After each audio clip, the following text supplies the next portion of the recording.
2026. Ahmedabad international flower festival 2026 દિવસના જુદું દેખાય છે ને રાતે જુદું દેખાય છે. ચાલો આજે રાતનો નજારો બતાડું તમને. Check this out. 30 લાખથી વધારે ફૂલો અને 450 લોકોની મહેનત, 6 અલગ અલગ ઝોન. આપણે જોવાના છીએ આજે ભારત એક ગાથા. આખા અમદાવાદ નહીં, આખા ગુજરાત નહીં, આખા ભારત સાથે મળીને, કારણ કે બધેથી લોકો જોવા આવે છે દર વર્ષે અને વધુમાં વધુ સારો ફેસ્ટિવલ ઉત્તરોત્તર દર વર્ષે આપણને જોવા મળી રહ્યો છે. ફ્લાવર શોની શરૂઆતમાં જ સૌથી પહેલું સેલ્ફી સ્પોટ તમને અહીંયા મળશે અને આના પછી તમે જેટલા પણ સ્ટ્રક્ચર્સ જોશો એ બધાની સામે ઉભા રહીને ફોટા પડાવવાની ઈચ્છા થશે, દિવસે પણ અને રાતે પણ. સૌથી પહેલા ઝોનમાં આવવાના છે ભારતના ઉત્સવો. એની અંદર તમે દિવાળી, ધૂળેટી, બિહુ, ઓણમ અને ઉત્તરાયણ આ બધા જ ફેસ્ટિવલ્સ જોઈ શકશો. ચાલો બતાડું. સૌથી પહેલા તમે જોયા ભારતના ઉત્સવો અને હવે તમે જોવાના છો ભારતના નૃત્યો. આપણી પાસે જે અદ્ભુત ડાયવર્સિટી છે આ કન્ટ્રીની અંદર, એમાં કેટલી પ્રકારનું સંગીત, કેટલી પ્રકારના નૃત્યો, કેટલી પ્રકારના તહેવારો છે. ભારતની આ ડાયવર્સિટીનું સેલિબ્રેશન આપણે કરી રહ્યા છીએ આ વર્ષના 2026ના ઇન્ટરનેશનલ ફ્લાવર શોમાં. ભાંગડા, કથકલી, ભારતના દરેક વાજિંત્રોની અંદર અહીંયા એમનો પોતાનો સ્પીકર, એમનો પોતાનો અવાજ મૂકવામાં આવ્યો છે, પણ એને શણગારવામાં આવ્યા છે ફૂલોથી. જુઓ, તબલા, સિતાર, શરણાઈ. યુનેસ્કોની અમૃત સાંસ્કૃતિક ધરોહરમાં ગરબાનો જે સમાવેશ થયો છે એ જુઓ. નવરાત્રીની લાઇટ્સમાં કેવું દેખાશે. મારી સાડી બિલકુલ મેચિંગ છે ને, અત્યારે ઉપર ચડી જાવ તો.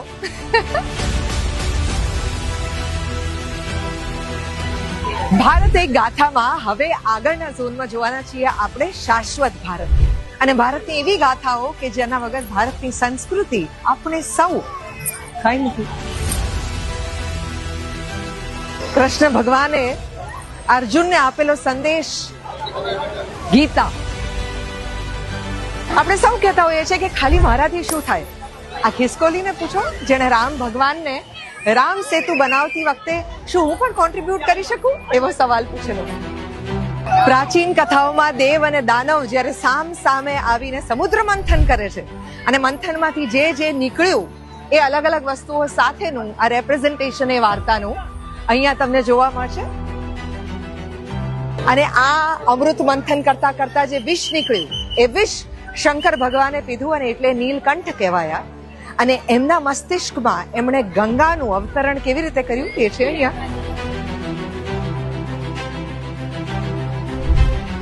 ટચલી આંગળી પર ગિરિધારીએ ગિરિધર ધારણ કર્યો છે. જુઓ, અત્યારે એવા કેટલા બધા લોકો છે કે જેમને પોલ્યુશનની ચિંતા છે. એ ચિંતા ખૂબ સ્વાભાવિક છે, કારણ કે શહેરનું ગ્રીન કવર જો ઘટતું જાય તો પોલ્યુશનના પ્રશ્નો વધતા જાય.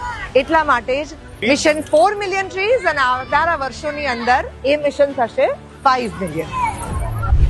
2025ના વર્ષની વાત કરતા હોઈએ અને ઓપરેશન સિંદૂરની વાત ના કરીએ તો કેવી રીતે ચાલે. અને હવે જે તમે જોઈ રહ્યા છો એ છે ગઈકાલનો આપણો Guinness book of world record. Actually એક નહીં, બે રેકોર્ડ કાલે આપણે બનાવ્યા છે અને કોઈને તોડ્યા નથી, કારણ કે આજ પહેલા કોઈએ આ પ્રયત્ન કર્યો જ નથી. ફૂલોથી બનાવવામાં આવેલું સૌથી લાંબુ પોર્ટ્રેટ ઓફ સરદાર વલ્લભભાઈ પટેલ એમની 150મી જન્મ જયંતિ પર. અને નીચે જે અટેમ્પ્ટ કરવામાં આવ્યું છે એ આજ સુધી કોઈ પણ ફ્લાવર શોમાં અટેમ્પ્ટ ન કરવામાં આવ્યું હોય એ mandala art with live flowers.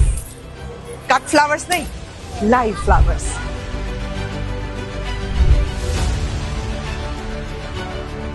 Thank you.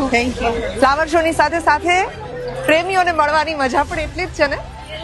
જે લોકોએ આપણું કામ આટલા વર્ષોથી વખાણ્યું હોય એવા લોકો તાદ્રશ મળે ત્યારે કેવી મજા આવે. ચાલો જઈએ છેલ્લા ઝોનમાં, ભારતની સિદ્ધિઓ. વંદે માતરમને થયા 150 વર્ષ.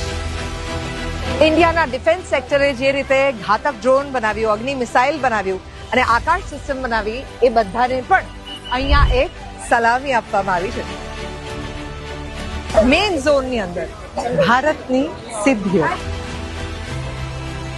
દરેક ઝોનની અંદર જ્યારે તમે એન્ટર થશો ત્યારે બંને બાજુ તમને QR કોડ જોવા મળશે, જેને જો તમે સ્કેન કરો તો એ ઝોન વિશે દરેક ડિટેલ્સ તમે જાતે જાણી શકશો. એજ્યુકેશન સેક્ટરની અંદર મૂકવામાં આવ્યું છે બોધિ વૃક્ષ ને એની નીચે વિદ્યા, LVM-3 અને નિસાર સેટેલાઇટ, ઇસરોની આ વર્ષની સિદ્ધિઓ. અને આગળ કોમનવેલ્થ ગેમ્સમાં 2030માં ભારત બનશે હોસ્ટ અને અમદાવાદને આ નજરાણું મળ્યું છે. જુઓ, પવન ચક્કીથી લઈને એટોમિક એનર્જી ઓર સોલાર પેનલ્સ, અને સૌથી અગત્યની અને કેટલાય વર્ષોથી આપણે જેની રાહ જોઈ રહ્યા છીએ એ સિદ્ધિ બુલેટ ટ્રેન. આ વખતના ફ્લાવર શો ને પણ ચૂકવા જેવો નથી, કારણ કે એની અંદર તમે જે જોઈ રહ્યા છો એ દર વર્ષના 40 સ્કલ્પચરને બદલે આ વખતના 150 થી વધુ સ્કલ્પચર્સની ગાથા છે. ભારત એક ગાથા. ચોક્કસ જોવા આવો in Ahmedabad at the International Flower Show 2026. Devki signing out.